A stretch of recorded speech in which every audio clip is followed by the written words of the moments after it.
over the weekend, we saw President Marcos and Naga City Mayor Leni Robredo meeting officially para dun sa kontrabaha program. But alam naman natin, Sir Ronald, pagdating sa politika, optics is also everything.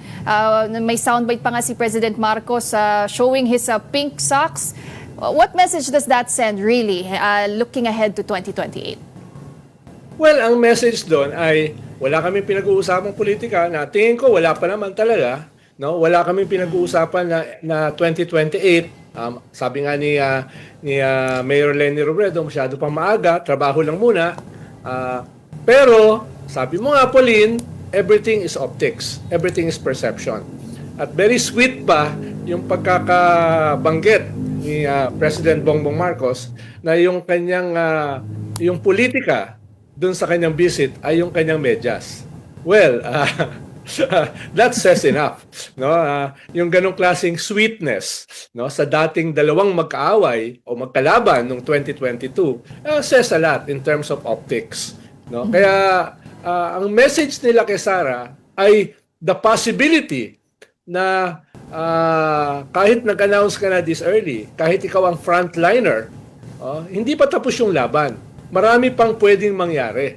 No? Kahit wala pa kaming pinag-uusapan, ay the possibility or even the probability na lahat ng mga kalaban mo ay isang kandidato lamang ang i-field sa 2028 was not lost on everyone. No? Parang ganun yung mensahe. Walang koalisyon, walang politika, pero the optics is that hindi ka pa nakakasigurado sa 2028. Tingin ko, Pauline, hindi ito usapin ng may mabubuo bang koalisyon, may mabubuo bang United Front, may mabubuo bang partido. Mukhang ang usapin dito ay posible ba na isa lang ang lalaban kay Sara? Tingin ko yun yung usapin dito. No? Mukhang baka hindi ganun ka politically manageable ang isang koalisyon dahil magagalit yung kanilang mga base. Dahil yung mga base nila have been fighting each other for more than 40 years.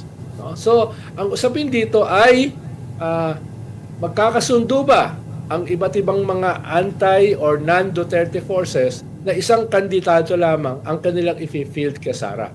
Yun yung magiging significant going into 2020. Not a coalition, no? Not a front, a united front, but just one candidate. Tingin ko yun yung mensahe nitong visit na ito sa Naga ng lahat.